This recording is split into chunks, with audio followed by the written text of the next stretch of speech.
임플란트 하고 나면 치과 안 가도 되는 줄 아셨죠? 죄송해요. 오셔야 됩니다. 임플란트를 하셨으면 저희는 이제 함께 가는 거예요. 안녕하세요. 치만남 권낙현입니다. 임플란트 하시고 나면은 진짜 많이 하시는 질문, 이거 언제까지 쓰냐고, 이거 수명 어떻게 되냐고 진짜 많이 물어보십니다. 임플란트 그거 한 10년 정도 쓰는 거 아니야? 막 이렇게 말씀하시는 분들도 좀 계시는 것 같아요. 근데 저는 임플란트 10년? 수명이 10년일까? 이 구강내를 봤을 때 내가 임플란트를 해서 빼게 된 치아도 있고, 그쵸? 아니면은 얘는 진짜 내가 나이가 80, 90이 될 때까지 남아있는 치아들도 있을 것인데, 과연 그것은 왜 그렇게 치아마다 차이가 났을 것인가에 대해서 생각을 해보면 예단할 수는 없다. 임플란트는 처음에 어떻게 심었느냐가 저는 1번이라고 생각해요. 1번. 임플란트를 딱 파노라마를 봤을 때 처음부터 이렇게 똑바로 같은 깊이로 심는 거, 이게 진짜 중요한 거예요. 왜? 응력을 똑바로 받을 수 있으니까 임플란트 주변의 치아가 딱 받는 힘이랑 임플란트가 딱 가운데 위치를 해야지 임플란트의 정확한 응력을 받습니다. 이것을 치아 장축에 맞는 방향으로 심어야 된다라고 이야기를 해요. 요거를 제가 예전에 일전에 한번 언급드렸던 탑다운 방식이라 그러거든요.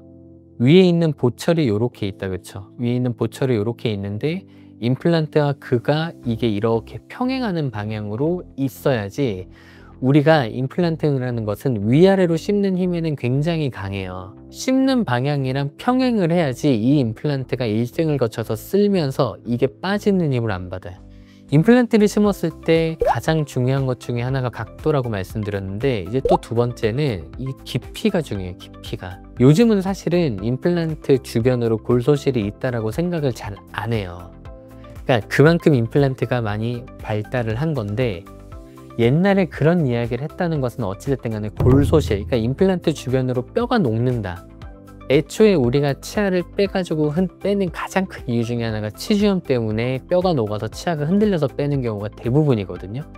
근데 그런 치주염을 갖고 있었던 분이 임플란트 주변에는 염증이 안 생길까? 당연히 생길 수 있는 겁니다. 그래서 임플란트를 오래 쓰는 방법 중에 좀 중요한 것 중에 하나가 적절한 깊이가 저는 되게 중요한 것 같다는 생각을 요즘 와서 더 많이 합니다. 의료에서 트렌드는 있잖아요. 제가 생각할 땐 발전이에요, 발전. 의료는 후퇴하는 경우가 잘 없어. 요즘 대세인 이론은 임플란트는 뼈에서 2mm 정도 깊게 심는다는 거예요. 딱 요 엑스레이 보는 것처럼 이렇게 반듯반듯하고 일정한 간격을 가지고 위에 높이도 일정하고, 요게 당연히 잘한 거예요. 당연히 예쁜 거고 당연히 이게 오래 가는 겁니다. 이게 저는 첫 번째, 의사가 잘 심어야 된다. 그리고 이제 또 중요한 게 두 번째로 큰 카테고리로 넘어가면 보철의 형태가 저는 굉장히 중요하다고 생각을 합니다. 보철. 임플란트라는 거는 결국에 우리가 씹기 위해서 하는 거거든요. 씹기 위해서. 임플란트는 임플란트 뿌리로 심어 놓는 거는 요 나사덩어리, 요거는 임플란트라고 하는데, 요거를 심는 게 아니라 위에 나사를 이용해서 머리통을 연결을 해가지고 그걸로 심는 게 이제 임플란트를 심는 주된 목적인데, 이 위에 있는 크라운을 만드는 행위 혹은 요거 자체를 보철이라 그래요. 근데 이 임플란트 보철이라는 것이 주변 잇몸에 대한 좋지 않은 자극을 주게 되면 임플란트가 결국에는 흔들리고 주변에 잇몸뼈가 녹는 경우들이 생기는 것 같습니다. 근데 저는 제가 정립한 제 철학과 제 이론은 이 환자한테 좀 잘 녹아 있는데, 이게 이제 제가 한 임플란트인데 기존에 있었던 임플란트들이 몇 개가 있었습니다. 몇 개가 있었고, 요거가 옛날에 하셨던 건데 머리를 올리지 않으셨어요. 어떤 이유인지 모르겠으나. 근데 이거 빼기가 좀 아까워가지고 비어있는 치아도 좀 있고, 여기 뼈 녹아 있는 거 있고, 치아가 흔들리니까 양쪽 다 흔들리니까 결국에 이제 임플란트 하러 오신 건데, 이분 같은 경우는 이게 전이고 요게 후인데, 기존에 있는 임플란트들은 조금 활용을 했습니다. 뺄 거 빼고 이렇게 했는데, 저는 이제 임플란트라는 게 이게 종합예술이라고 생각을 하는 게, 임플란트 하나에 철학이 진짜 많이 들어가 있어요. 나의 컨셉과 나의 철학이, 나의 보철적인 철학, 나의 이 수술적인 철학, 내가 이런 형태의 보철물을 만들어야 되기 때문에 임플란트는 2mm 깊게 심어야 돼. 이런 형태의 보철을 만들기 위해서 간격은 이 정도 떨어지는 게 맞는 것 같아. 전체적으로 봤을 때 위에는 상악동 거상을 할 때 나는 이 정도 뼈를 쓰는 게 좋은 것 같아. 이런 것들이 결국에는 경험과 공부로 습득되는 거고, 그것들을 펼치는 것이 결국에 임플란트이거든요. 이런 것들이 잘 어우러져 있어야지 임플란트 수명이 늘어난다. 그다음에 이제 마지막인데 제가 생각하는, 그럼 임플란트 잘 심어놓고 그 다음에 위에 보철 예쁘게 만들어 놨으면 끝이냐? 아닙니다. 잇몸입니다. 잇몸.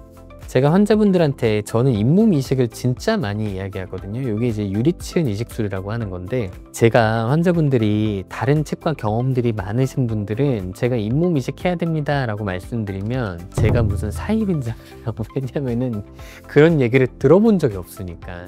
사실은 이 유리치은 이식술 FGG라고 하는 게 프리진지발 그래프트라고 하는 거거든요. 요게 사실은 교과서에 있는 내용이고 치주과학에 있는 내용이에요. 그러니까 이거를 잘 안 해요. 사실은 저도 불과 한 2년 전까지만 하더라도 안 했던 것 같아. 왜? 이거 어려우니까. 야, 그거를 어떻게 해? 야, 잇몸을 어떻게 이식을 해? 나 그거 교과서만 보던 거 아니야? 누가 막 인스타그램이나 아니면 블로그나 그런 케이스 올리면 와, 이 사람 대단하다. 근데 나는 못해. 이런 생각을 가졌던 게 불과 2, 3년밖에 안 됐던 것 같아. 근데 제가 해보니까 건강한 임플란트 주변에는, 오래가는 임플란트 주변에는 튼튼한 잇몸이 있더라는 거예요. 그래서 제가 이 FGG라는 걸 하기 위해서 부단히 많이 노력을 하고 연습을 많이 했죠. 그래서 지금은 일상하거든요. 사실은 이 예시를 보면 이 환자분도 제가 심은 임플란트인데, 이거를 저희가 궁합 점막이라 그래요. 뮤코자라 그러거든요. 여기 보면 손가락으로 이렇게 한번 여기 한번 쓸어 보시면은 이 안쪽에 넣어가지고 그 앉아보시면은 말랑말랑한 조직이 있어요. 이걸 점막이라 그러고, 그 다음에 여기 위에 보면은 치아 바로 아래에는 딱딱한 잇몸이 있어요. 이걸 부착치은이라 그래요. 얘는 움직이지 않습니다. 이 부착치은이라는 것이 임플란트 수명에 굉장히 중요한 것 같다는 생각을 저는 점점 더 합니다. 첫 번째는 점막이라는 것은 볼이 움직일 때마다 얘는 같이 움직여요. 그러니까 들썩거린다는 거죠. 치아에 계속 임플란트의 약간의 움직임을 초래를 합니다. 그 다음에 점막으로 둘러싸여 있는 임플란트는 어쨌든 틈이 조금씩 벌어질 수 있기 때문에 잇몸뼈가 굉장히 조금씩 노출되는 순간이 분명히 있을 수밖에 없습니다. 거기 사이에 만약에 음식물 찌꺼기나 세균 같은 것들이 들어가면 걔네들을 청소를 하려면 당연히 째서야 되는 거니까 혼자 못하는 거다, 그쵸? 그러면은 당연히 안쪽에서 곰게 되고 염증을 유발할 수 있다라는 것이 저의 생각이에요. 그러니까 제가 생각할 때는 임플란트 10년만 쓸 거면은 FGG 안 해도 돼. 안 해도 돼요. 근데 임플란트 이거 내가 평생 써야 된다라고 하면 저는 이게 필수라고 생각을 해요. 잇몸이 당연히 있어야지. 1차적인 잇몸 방어막이 있어야지. 그래야지 임플란트를 튼튼하게 오래 쓰는 거야. 이게 FGG입니다. FGG. 이게 세 번째. 제가 꼭 하고 싶었던 말. 임플란트 잘 심고 보철 잘 만들고 그게 끝이냐? 아니야. 잇몸 들여다봐야 된다. 잇몸을 들여다봐가지고 걔네들이 튼튼하고 1차적인 방어막이 있어야 되고, 상처나지 않고 딱 임플란트 주변을 1차적인 방어막으로 잘 감싸고 있는 그런 형태의 잇몸이 있어야지 임플란트가 평생 간다라고 저는 생각을 합니다. 근데 왜 이걸 안 하느냐, 의사들이. 잇몸이 뼈 이식은 많이 하죠. 왜? 뼈 이식은 보통 비급여 항목이기 때문에 돈이 되니까. 제가 이거를 동료를 싸잡아서 폄하하는 게 아니에요. 근데 FGG 이거는 제가 생각할 때는 임플란트 심는 의사 되려면 저는 이거 해야 된다라고 생각해요. 이건 제 생각이에요. 의사가 FGG를 안 하고 잇몸 이식을 안 해가지고 임플란트가 10년 안에 망가져서 저한테 오면 좋죠. 저는 병원 경영에 도움이 되니까. 그런 차원에서는 안 해도 되는데, 제 생각에는 이 환자한테 좋은 진료를 제공한다. 제가 만약에 이제 환자한테 FGG를 하면 이 환자 한 명한테는 되게 좋은 거지만, 이 FGG라는 술식 자체가 교과서에도 있고 좋은 술식이니 여러 사람들이 하게 된다면 많은 사람들한테 좋은 진료를 할 수 있는 거라고 생각을 하거든요. 저는 그래서 만약에 이 유튜브를 혹시나 보는 동료 치과 의사가 있다면, FGG를 하는 의사들은 보통은 되게 공부 열심히 하고 열심히 잘하는 분들이 대부분이에요, 사실은. 근데 저런 거 왜 해? 라고 생각을 하는 치과 의사가 있다면은 저는 생각을 고쳐 먹었으면 좋겠어요. FGG는 하는 게 맞다라고 저는 생각을 합니다. 그거에 대해서 할 말이 있으면 진짜 찾아와서 했을 때요.